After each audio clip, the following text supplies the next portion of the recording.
Quiero que vayas conmigo al versículo 16 del tercer capítulo de Juan. Juan, tercer capítulo. Porque de tal manera amó Dios al mundo, que ha dado a su Hijo unigénito para que todo aquel que en él cree no se pierda, mas tenga vida eterna. ¿Cuántos podemos decirlo juntos? Díganlo todos juntos. Porque de tal manera amó Dios al mundo, que ha dado a su Hijo unigénito, para que todo aquel que en él cree no se pierda, mas tenga vida eterna. Ese es el Evangelio en resumen. Es una Biblia en miniatura. Cada cosa que debes saber sobre la redención y la salvación está en ese versículo de las Escrituras. 30 palabras maravillosas que mi madre me enseñó cuando estaba bañándome un sábado en la noche en una granja en Carolina del Norte. Ella dijo: quiero que te aprendas este pasaje de la Biblia. Y me enseñó ese pasaje porque de tal manera amó Dios al mundo, que ha dado a su Hijo unigénito, para que todo aquel que en él cree no se pierda, mas tenga vida eterna. Muchas personas me preguntan: si Dios ama al mundo, ¿por qué permite tanto sufrimiento en el mundo? La guerra, las enfermedades, la pobreza, el odio, la soledad, el aburrimiento, el vacío, los problemas psicológicos, el desempleo, la violencia, la tensión, todas esas cosas. ¿Por qué Dios no viene y lo para? Esa es una pregunta que muchas personas se hacen. Algunas personas aquí en Nueva York dicen: ya no puedo más, y se están suicidando. Las presiones de la vida son muy grandes. Ellos no las soportan. ¿Por qué? Si hay un Dios, ¿por qué no lo termina? Algunas personas dicen: ¿por qué Dios nos ha abandonado? Pero Dios no nos abandonó. Nosotros lo abandonamos. Muchos de los jóvenes aquí han oído la canción del año pasado del álbum Edge of the Century, álbum de Styx. Pero ¿has escuchado las palabras, la letra? Aquí está la letra, escucha. Todas las noches digo una oración, esperando que haya un cielo, pero cada día estoy más confundido, cuando los santos se vuelven pecadores. Todos los héroes y las leyendas que conocí de niño han caído como ídolos de arcilla, y siento este lugar vacío adentro. Tengo tanto miedo que perdí mi fe.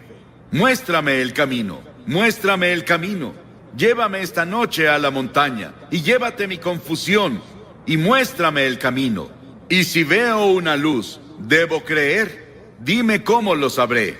Muéstrame el camino, muéstrame el camino. Llévame esta noche al río, y lava mis ilusiones.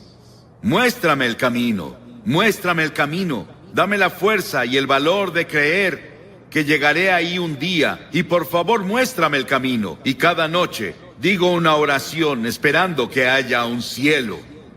Y este pasaje dice: Dios, Dios. ¿Crees en Dios? Sí. No puedo probar a Dios, no puedo llevarte a un laboratorio científico y probarte que hay un Dios. Pero la Biblia nos enseña sobre Él. Él es el creador. En el principio Dios creó los cielos y la tierra, todas las estrellas que ves en la noche. Si pueden verlas en Nueva York, Dios las creó y las colocó.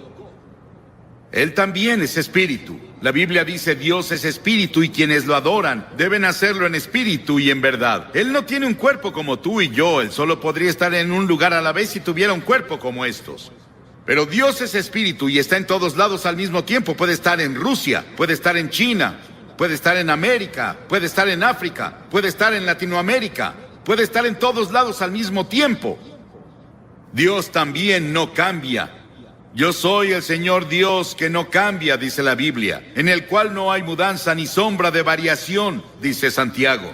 La Biblia enseña que Dios es un Dios santo, absolutamente santo. Él no puede ignorar el pecado. La Biblia también nos dice que Él es un Dios de juicio, pues Dios juzgará toda obra, aun la realizada en secreto. Piénsalo, cada cosa secreta que hiciste, todos tus pensamientos secretos, las cosas que pensaste que nadie sabía, un día serán sacadas a la luz y vas a ser juzgado. La Biblia dice que Dios ha fijado un día en el que juzgará al mundo. Piénsalo, fijó un día, un momento en el que Él va a juzgar al mundo y tú estarás ahí. Dios, pero Dios también es un Dios de amor.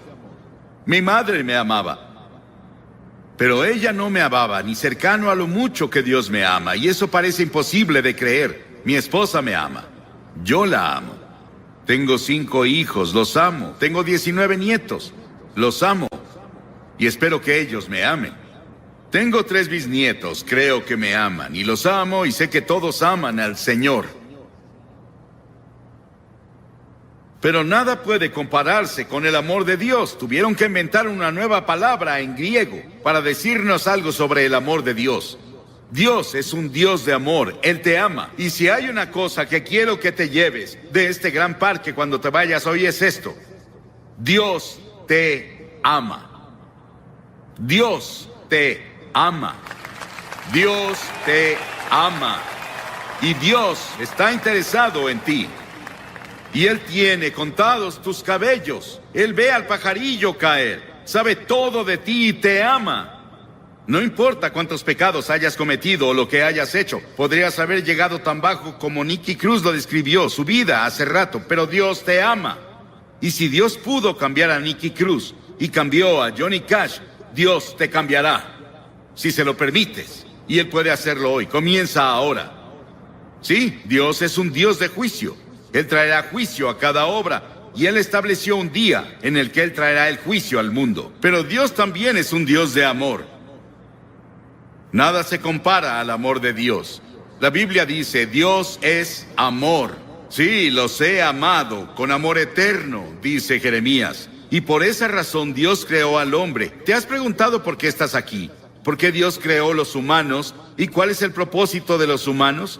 Dios te creó porque Él es un Dios de amor. Y Él quería que otras criaturas en el universo pudieran elegir amarlo también. Entonces, Él creó al hombre, Adán y Eva. Él los puso en un paraíso perfecto. Y creemos que se localizaba en un país que ahora se llama Irak, en la cabeza del Golfo Pérsico. Mucho de la Biblia se escribió en Irak, Nínive, Babilonia, Ur de los Caldeos, de donde viene Abraham. Y Abraham es el padre de los judíos, de los cristianos y del pueblo islámico. Abraham es alguien a quien vemos como el principio. Él venía de Irak y es la razón por la que había mucho interés en Irak durante la guerra del Golfo. Por eso muchos libros fueron escritos en la Biblia sobre el Golfo. Y Dios creó al hombre y lo puso en el jardín del Edén, un ambiente perfecto, un paraíso perfecto. Y Dios le dio al hombre una elección. Dios dijo, quiero que tengas todo el fruto del jardín, salvo un árbol. No puedes comer de ese árbol. Dios probó al hombre. Y Dios dijo, si comes de ese árbol, vas a romper mi ley. Vas a sufrir y morirás. Y el hombre rompió la ley de Dios. Dios le dio el libre albedrío para elegir, y el hombre eligió rebelarse contra Dios. Escuché un talk show en la tele el otro día. Pude escuchar a casi todos. Discutían qué está mal con la naturaleza humana. ¿Por qué las personas hacen las cosas que hacen? ¿Por qué las personas cometen los crímenes que hay? ¿Por qué las personas dicen mentiras? ¿Por qué hay tantos celos? ¿Por qué hay tantos problemas en el mundo? Es porque el hombre está enfermo. Y la enfermedad se llama pecado. ¿Cuál es la principal causa de la guerra? El crimen, el engaño y el fraude. ¿Por qué debemos tener hospitales y cárceles con barrotes en las ventanas y fuerzas policíacas y fuerzas militares? Nuestros problemas sociales básicamente son morales y espirituales. Y los problemas morales requieren una solución religiosa. Todos estos problemas indican que algo está mal con la naturaleza humana. Las personas esperan que la tecnología o la fuerza política nos salven. Pero Dios dice, tu problema está en tu corazón. El primer pecado que se cometió fue cometido en un paraíso. Es un problema del corazón. Jesús dijo, porque del corazón salen los malos pensamientos, los adulterios, la fornicación, los homicidios, los robos y las calumnias. La Biblia dice en Romanos 6, la paga del pecado es muerte. La Biblia dice, pecado es romper la ley. ¿Qué ley? La ley de la conciencia. ¿Has ido en contra de tu conciencia? Cometiste un pecado. ¿Alguna vez has roto alguno de los 10 mandamientos? Eres pecador. No has cumplido los requerimientos del sermón de la montaña. Eres un pecador. No cumplimos lo que Dios requiere.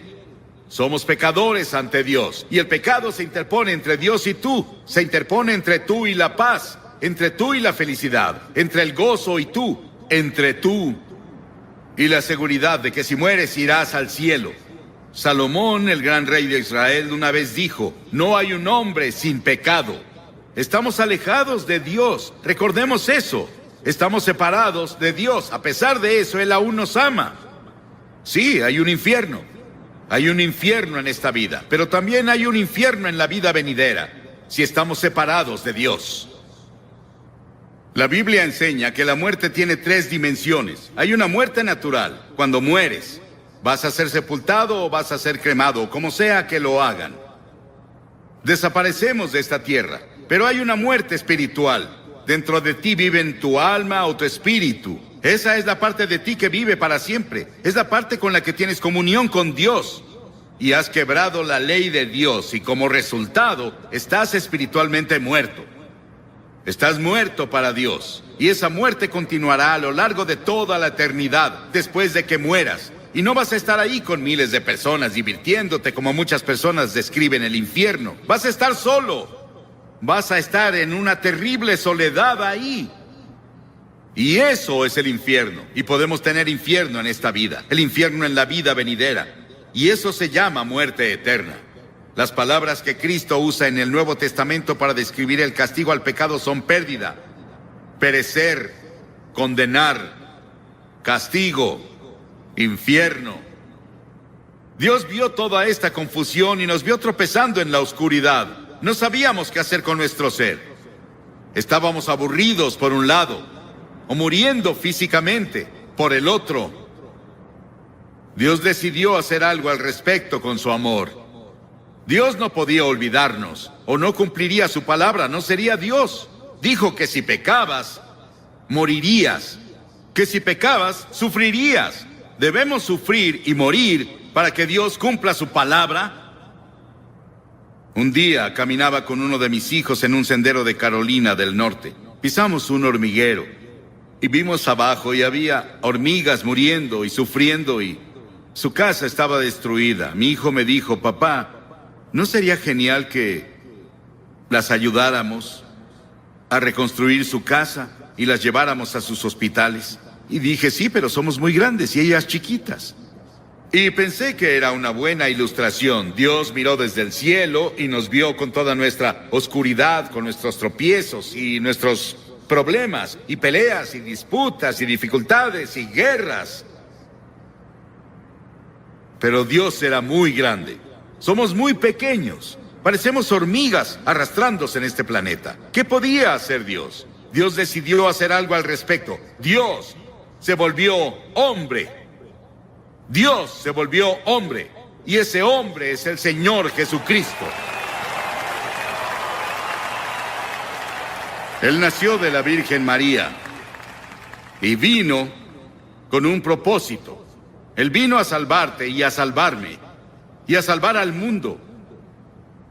Y Él vino a morir. Es el único hombre que vino al mundo con el propósito de morir.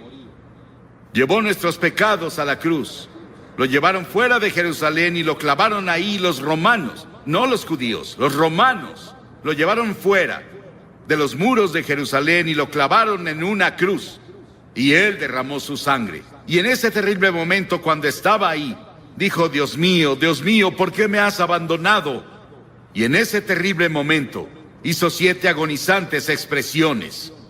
Y en esas expresiones Él nos decía que se llevó nuestros pecados. Fue hecho pecado por nosotros. Piénsalo, Él fue hecho pecado.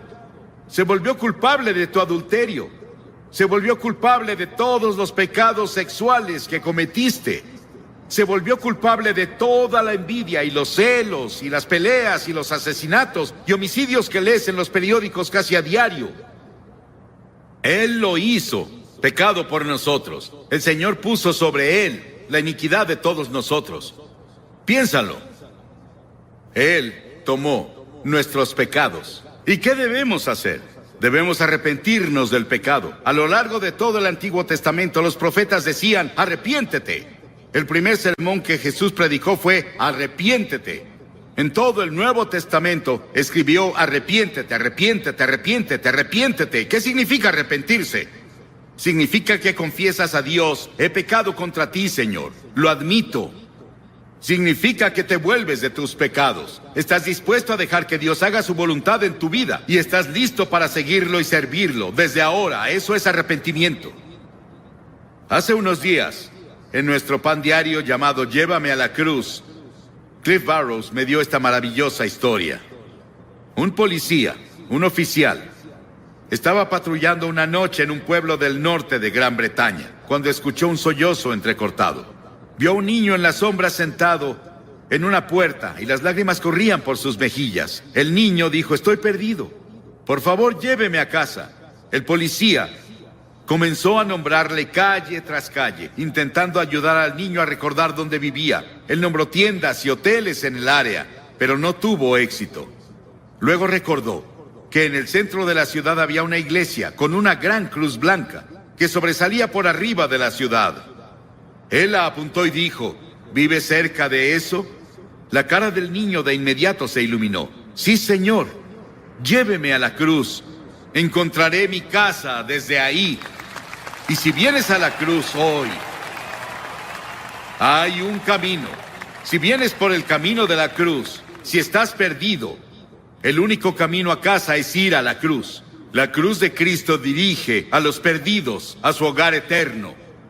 Pero Jesús no se quedó en la cruz.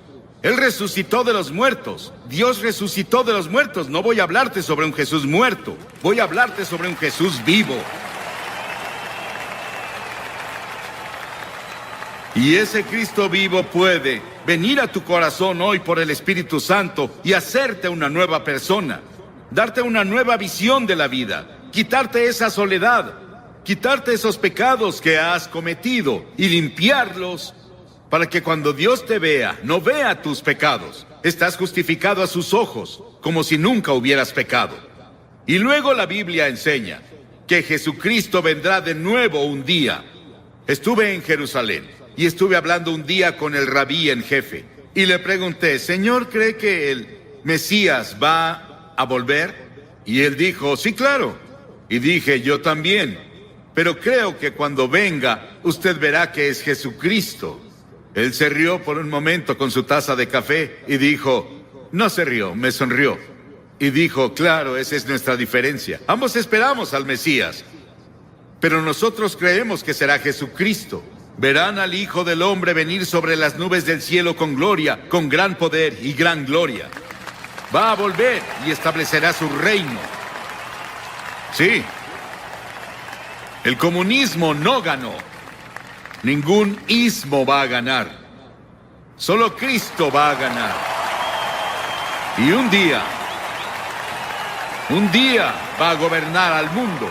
Pero esta noche Él quiere gobernar tu corazón. Él quiere entrar a tu hogar y a tu familia, a tu vecindario. Él quiere entrar a nuestro país. Y Él quiere ser el Rey de Reyes y Señor de Señores. ¿Qué requiere Dios de ti? Ya te dije una cosa: arrepentimiento.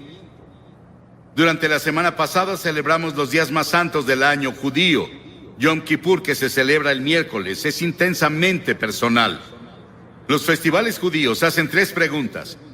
¿Qué hicimos con nuestra vida durante el año pasado?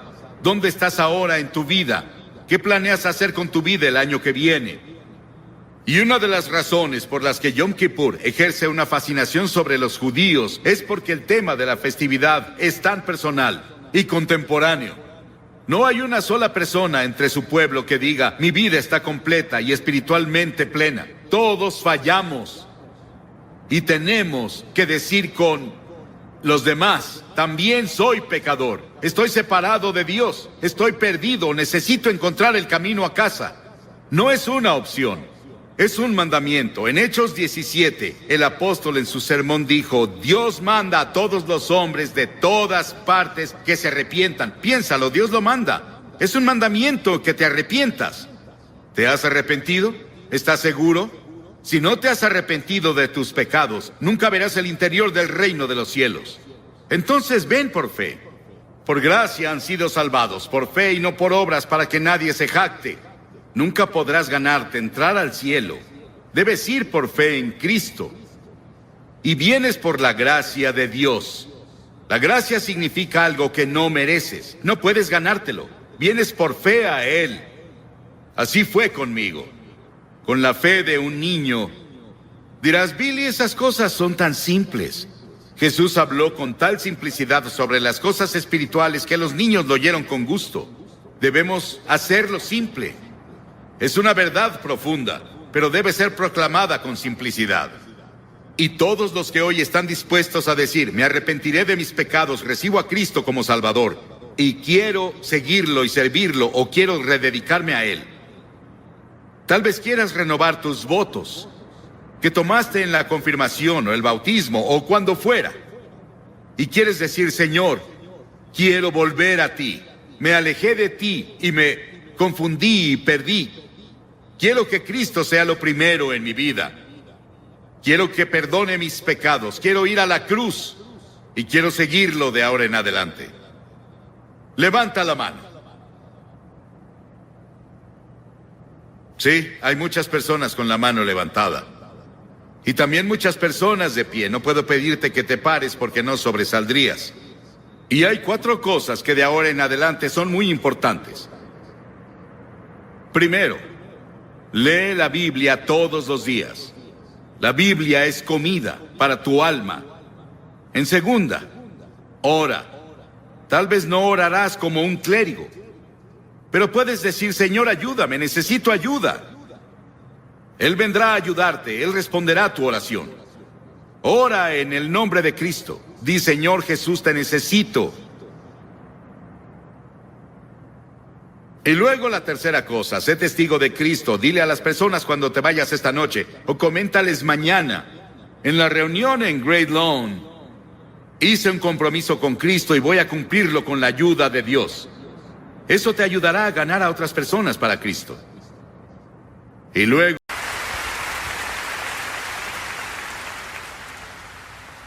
ahora quiero que vayan conmigo al pasaje que Ralph Bell nos leyó. El 3er capítulo de Segunda de Pedro. Ojalá tuviera la oportunidad de ir versículo a versículo en este capítulo, porque es uno de los más importantes capítulos en cuanto a la segunda venida de Jesucristo. Quiero hablarles del día de la venida de Cristo. Ese día lo llaman las Escrituras. Cuando despertaste esta mañana, te pregunto, ¿cuáles eran tus expectativas para hoy? Muchas personas piensan esto, va a ser un día común, nada inusual habrá hoy. Nada fuera de lo ordinario, no mucho que esperar, solo como cualquier día. Y podría ser el día de graduación, o de aniversario, o de promoción, o un día en el que te retires, o un día en el que comienzas tus vacaciones, o tal vez tu cumpleaños, o el cumpleaños de un hijo. Pero hoy quiero hablar contigo sobre un día que es único en la historia del mundo. El día cuando la Biblia nos enseña que Jesucristo volverá a la tierra. Y ese día está en el calendario de Dios. La palabra de Dios dice que solo pasará una vez y vendrá como una devastación para los que no están preparados. Pero para los que esperan la venida de Jesucristo, va a ser un día de gran gozo. Y los cristianos antiguos del Nuevo Testamento continuamente comentaron y esperaron ese día. O el día, o los últimos días. Esas expresiones se usan en todo el Nuevo Testamento. Los últimos días. Y vivimos, yo pienso, en los últimos días. ¿Qué clase de día esperamos? ¿Qué pasará ese día? Primero será el día de revelación. Segunda de Tesalonicenses 1:7 dice, y ustedes los atribulados reposen con nosotros cuando el Señor Jesús se manifieste desde el cielo con sus poderosos ángeles. Él no vendrá montado en un asno la próxima vez. Vendrá con poderosos ángeles del cielo. Será personal el regreso y la venida de Jesucristo. Después de la crucifixión y la resurrección de Jesús, la Biblia dice que Él apareció en persona a sus discípulos y a 500 de sus seguidores. Pero Jesús no se le apareció a Pilato, ¿se han preguntado por qué? O a Herodes, o al sumo sacerdote, o a los que querían su crucifixión. Él no apareció a ellos, no se les apareció. ¿Por qué? Porque no era el tiempo. Lo van a ver ese día que está en el futuro. Apocalipsis 1:7 dice, he aquí él viene en las nubes y todo ojo le verá, también los que le traspasaron, y todos los pueblos de la tierra se lamentarán por él. Incluso las personas que lo traspasaron, incluso las personas que idearon su muerte van a verlo. y van a estar conmocionados. Las Escrituras dicen en Primera de Tesalonicenses 4:16, porque el Señor mismo descenderá del cielo. En Hechos 1:11 dice, este mismo Jesús, quien vendrá de la misma manera como lo vieron ir al cielo. Y estaban viendo cómo se iba al cielo, su ascensión, y dice que desapareció en una nube, creo que fue una nube de ángeles, que vino a escoltarlo de vuelta al cielo, porque había ángeles que vinieron cuando él nació, lo escoltaron a la tierra, y ahora iba a volver al cielo después de su resurrección, y ellos vinieron a escoltarlo de vuelta. ¿Sabes? Antes de que una gran obra de arte como una estatua o una pintura sea presentada al público, en general se mantiene escondida. Las personas tal vez sepan que la obra se está preparando, tal vez sepan su ubicación, pero no la ven. Y cuando el día de la presentación llega, la obra de arte se cubre con una tela hasta el momento de su revelación. Las personas vienen con gran anticipación y el evento en general es precedido por una ceremonia. Y cuando se quita lo que cubre, la obra de arte es revelada a la vista para que todos la vean. Ese día, las Escrituras dicen, será la revelación del que ha estado escondido. Hoy es el día en que Cristo está escondido, no está aquí en persona, en el sentido de su carne. No se ve. Lo aman sin haberle visto, dice Pedro en Primera de Pedro 1:8, pero ese día Él será revelado. Verás, este es un día de fe, venimos a Él por fe, pero luego estará a la vista. Vamos a verlo frente a frente. Y espero ese día cuando veré a Jesucristo y frente a frente, y pueda caer a sus pies y agradecerle por morir en la cruz por mí, y yo tenga perdón por mis pecados y vaya al cielo a pasar la eternidad con Él. Lo veremos con sus poderosos ángeles. ¿Qué día va a ser cuando Él venga? Como trueno en el cielo, como un rugido de trueno. Y luego en segunda, será un día de condenación. Para los creyentes será un día de éxtasis y gozo, emoción y gloria. Pero para los que no lo conocen, será un día de juicio. Dios ha puesto en nosotros un fuerte deseo de ver justicia ejecutada en el mundo. Celebramos cuando los buenos ganan y los malos pierden en televisión. Aplaudimos el sistema legal cuando aplica la justicia a una persona que hizo gran daño a otros. Aplaudimos el sistema legal cuando hace algo para llevar justicia social a nuestras comunidades. Y muchas personas se rehúsan a creer que Dios un día traerá justicia a esta tierra, pero va a hacerlo, y será bajo sus términos. A cada uno de nosotros vamos a tener que enfrentar el juicio. Dios es perfecto en amor y justicia. Dios es un Dios de amor. No te vayas y dejes que las personas piensen que Dios no es un Dios de amor. Lo que quiero que recuerdes más de toda esta cruzada es que Dios te ama. No importa quién seas, lo que eres, qué trasfondo étnico tengas, cuántos pecados hayas cometido, Dios te ama y no hay nada que puedas hacer. Dios va a continuar amándote hasta la tumba. Él te ama. Es un Dios de amor, pero también es un Dios de justicia y va a llevar a las personas de todo el mundo a un lugar de juicio y traerá justicia al mundo. En segunda de Tesalonicenses 1:8 y 9 dice, en llama de fuego para dar retribución a los que no conocieron a Dios ni obedecen al Evangelio de nuestro Señor Jesucristo, los cuales sufrirán de eterna expulsión de la presencia del Señor y de la gloria de su poder. Piensa en eso. La traducción Revised Standard Version del versículo, una exclusión de la presencia de Dios. Verás lo que significa, es que los que están perdidos, los que no conocen a Cristo como Señor y Salvador, y podría ser un miembro de la iglesia y todo, pero dentro de ti no estás seguro de cómo estás ante Dios, y podrías estar perdido. Todos ustedes van a echar un vistazo a Cristo en su gloria.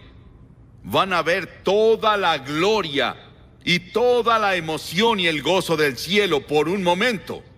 Y se llevarán ese recuerdo a la eternidad, pero no podrán disfrutarlo. Van a ser excluidos de su presencia, dicen las Escrituras. Recuerdo cuando oí eso por primera vez de un erudito griego en la Universidad de Cambridge. Recuerdo el impacto que tuvo sobre mí cuando dijo lo que significaba ese pasaje. y comencé a pensar en echar un vistazo a Jesús y toda su gloria y todo su poder, y yo debía ser parte de eso en el cielo, y me lo perdí. Por mi propia lujuria, o mi avaricia, o mi orgullo, o mi ego, o porque no me rendí ante Cristo en la cruz. También va a ser un día de salvación. Un día de salvación. Ahí llegamos a la glorificación. Han oído de la salvación y la santificación. Eso se llama glorificación. ¿Quiénes son los objetos de salvación y cuál es la naturaleza de la salvación? En 2 de Tesalonicenses 1:7 dice descanso. Esto indica que muchas desigualdades van a ser niveladas. Habrá perfecta justicia. El pobre del mundo tendrá sus necesidades cubiertas y muchos de los ricos se volverán pobres. ¿Recuerdan el hombre rico y el pobre de los que Jesús habló? El pobre murió y fue al cielo con Jesús. Y el hombre rico, que no tenía tiempo para el pobre, murió y fue al infierno. Había un gran abismo entre ellos y el hombre rico clamó. Él vio a Abraham y clamó diciendo: ven a traerme un poco de agua, solo toca mi lengua con agua, y por favor ve a decirles a mis hermanos que no vengan a este lugar. Es terrible. Lo que sea el infierno es una separación de Dios. El cielo se describe en los términos que indican. Lo importante no va a ser nuestro gozo. Voy a saltar de arriba a abajo si me dejan. Voy a aplaudir más que las personas de Albany. Voy a aplaudirle al Señor Jesucristo hasta que mis manos se caigan. Voy a arrodillarme hasta que mis rodillas estén llenas de sangre por eso. Y le daré la gloria y la alabanza y el honor, pero no va a ser lo importante. Lo importante es que Jesús va a ser tan revelado y hermoso y glorioso en y a través de nosotros, sus santos, que todo el universo se levantará y se maravillará de que Cristo hiciera tal cosa por su muerte y su resurrección, que tomara a pecadores como tú y yo, que nos oponemos a Dios, que rompemos las leyes, que lo desobedecemos a diario, y nos llevará y amoldará a lo que Él planea para el futuro, y a compartir con Él su reino y gobierno. Él va a ser tan revelado en su belleza y gloria en y a través de sus santos que todo el universo se detendrá sorprendido. Verás, un obrero es revelado por su trabajo.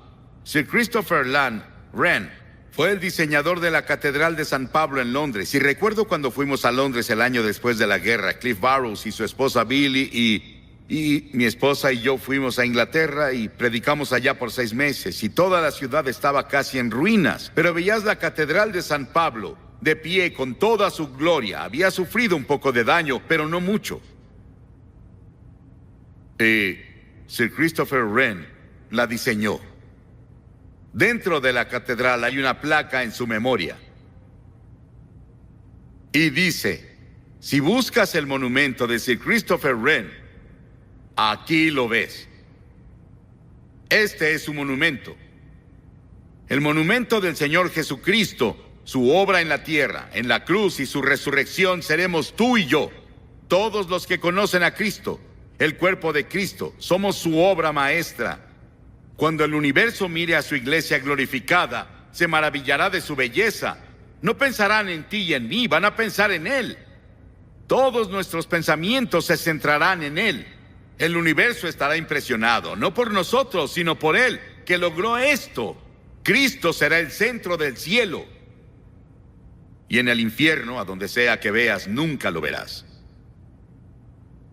Este es el día que el Señor ha hecho. Regocijémonos con gozo en Él, dicen las Escrituras. Habrá un día en el que Cristo volverá. Hasta ahora, cuando vendrá es un secreto. Pero Dios tiene un secreto que no le reveló a nadie.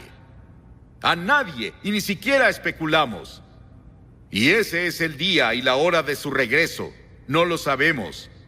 Pero Jesús, antes de su muerte, llevó a sus discípulos a la montaña, y en privado le preguntaron: Señor, ¿cuándo volverás? ¿Y cuáles serán las señales de tu regreso? ¿Qué podemos esperar antes de que vuelvas? ¿Cuáles serán los indicadores de que vendrás de nuevo y el final del mundo? ¿O los sistemas como los conocemos, que están dominados por el mal? Y Jesús contestó: Ese día y esa hora ningún hombre, ni siquiera los ángeles la conocen, solo mi Padre sabe. Pero dejó claro a los discípulos que el tiempo de su segunda venida habría señales que veríamos. ¿Y cuáles son las señales que él dejó? Primero dijo que habría guerras y rumores de guerras. ¿No te suena a los encabezados de los periódicos todo el tiempo? Las guerras y rumores de guerra. Sí, tuvimos un maravilloso tiempo de paz aparente que hay en el mundo. Me alegra lo que ha pasado. Pero incluso con toda esa paz que explotó, no significa que no sea un mundo peligroso. Los economistas en Londres, el otro día en un editorial dijeron que el mundo aún es un lugar peligroso. El final de la Guerra Fría y el nuevo relajamiento entre el este y el oeste han tentado a algunos a creer que la paz es el orden del día. Los economistas dicen que no. Nos deshicimos de una gran fuente de tensión, aunque el mundo aún tiene muchas pequeñas. Ni el odio, ni la intolerancia, ni la agresión, ni el choque de ideas murieron en los cambios que hubo el año pasado y la paz explotó, pero también el conflicto. Y la segunda cosa que dijo: muchos vendrán en mi nombre diciendo yo soy el Cristo. Me dicen que hay más de 400 personas en Los Ángeles tan solo que se presentan como Cristo. Él dijo que cuando se levantaran los cristos falsos y los falsos profetas y mostraran grandes señales y maravillas, y muchas personas hoy enseñan que somos Dios, todo lo que tienes que hacer es entrar en contacto con el poder que está dentro de ti, liberarlo, y puedes resolver todos los problemas de la vida. Y luego, en tercera, Jesús dijo que las masas se sobrecargarán de excesos y ebriedad e inquietudes de esta vida. Y ese día vendrá sobre innumerables personas inconscientes. En otras palabras, vamos a divertirnos y a estar en todas nuestras fiestas, y vamos a ir a todos los clubes nocturnos y a beber en exceso y a usar drogas. El sexo y la violencia son las mayores amenazas de la generación actual. Y son amenazas grandes, pero Jesús predijo todo eso. Él dijo que estarán viviendo como en los días de Noé, comiendo y bebiendo y casándose y dándose en matrimonio, intercambiando esposas. Y todo eso sucede hoy en una escala que nunca imaginamos. El crítico social y autor Tom Wolfe comentó de los años 80. Dijo que es la década de la fiebre del dinero, en la que la idea de inmoralidad sexual casi se desvanece. ¿Dónde están nuestros valores morales? Vamos a ver los talk shows. Y ellos nos dicen qué valores morales existen en el momento presente. Y conozco a una de esas personas. Y lo conocemos desde hace mucho. Él antes tenía fuertes valores morales, pero con los años ha sucumbido hasta ahora. Cuando lo ves en televisión, ves que se ha resbalado muy lejos de donde solía estar. Jesús dejó muy claro que habría riqueza sin igual y avaricia y excesos de indulgencia al aproximarnos al final de los días. Un columnista del periódico llamó a nuestro estilo de vida babilónico.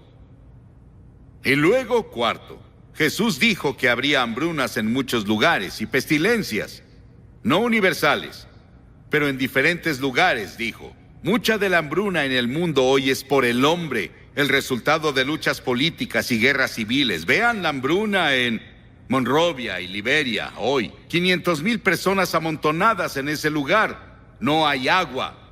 El agua se suspendió por 10 días. No hay comida. No hay arroz. Y las enfermedades brotaron. ¿Qué pasará? Y está pasando en muchas partes del mundo. Está pasando en lugares como India, y parece que la guerra entre India y Pakistán está muy, muy cercana. Y vemos todas esas cosas pasando ahora.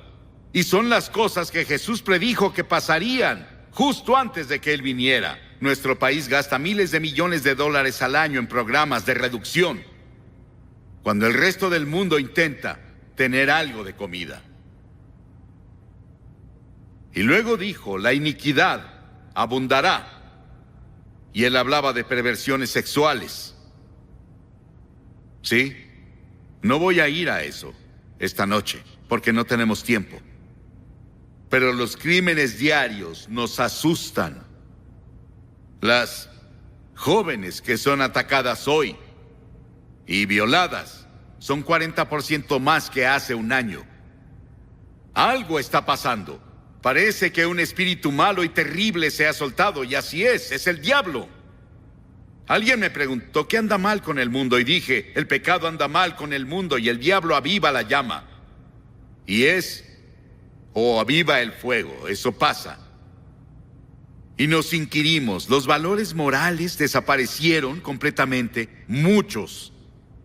Incluso los cristianos hoy están confundidos. Nos volvimos cristianos terrenales en lugar de los que leen la Biblia y estudian las Escrituras y se ponen a orar. Nos sentamos enfrente de nuestra tele y obtenemos valores morales de ahí. Y luego dijo que habría un incremento de terremotos. Hay unos 6,000 terremotos detectados en todo el mundo cada año. El promedio de muertes por terremotos en el siglo XX ha sido de 20,000 personas cada año. En Armenia en 1988 fueron 25,000. En Irán hace unas semanas fueron 50,000. Los terremotos incrementan. En Segunda de Pedro dice, ya que todo será destruido en ese día, ¿qué clase de personas deberíamos ser? Ahora tenemos el efecto del ozono. Todos están preocupados por el ambiente, deberían estarlo, porque en este pasaje de las Escrituras nos enseñan que la tierra se va a derretir. Se desvanecerá. Algo va a pasar, una cosa climática va a pasar. Y me parece que cuando leemos del efecto del ozono, y eso es de lo que Pedro habló, y dijo, ya que todo será destruido y cambiado así, ¿qué clase de personas deberíamos ser? Deben vivir de forma santa y piadosa, esperando el día de Dios y apresurándonos a su venida. El cristiano no es un desertor de la vida. Al contrario, creer que Cristo regresará nos da confianza y el valor de vivir como debemos hoy. Saber que Cristo volverá me hace querer trabajar mucho más. Quiero alimentar a más personas. Quiero predicarles a más personas. Quiero ayudar a más personas hambrientas y sin hogar. Eso nos anima. Es un incentivo para salir a la sociedad y hacer lo mejor que podamos. Sabemos que todo el mundo no va a ser salvado, pero saliendo del mundo, habrán personas que serán salvadas. Porque esperamos un nuevo cielo y una nueva tierra, como Dios prometió, y vivimos audazmente por Él en el contexto de nuestras vidas. La Biblia dice que vendrá un día cuando Dios sacudirá los cielos y la tierra. Ese será el día de salvación para los que conocen a Cristo. Será el día de juicio para los que no lo conocen. ¿Estás preparado? Las Escrituras dicen, prepárate para encontrar a Dios. ¿Te has preparado? Dirás, ¿qué debo hacer para prepararme? Sí, vas a la iglesia de vez en cuando. Fuiste bautizado. Tomas la comunión tal vez. Has tomado tus votos en la iglesia. Pero muy dentro no estás seguro de cómo estás. Y quieres asegurarte primero y luego irte de aquí. Esta cruzada acabará en unos minutos. Esta fase al menos, porque va a continuar en las iglesias. Va a continuar con todo el gran trabajo de seguimiento que se...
digital sun, we find our way, we're not undone.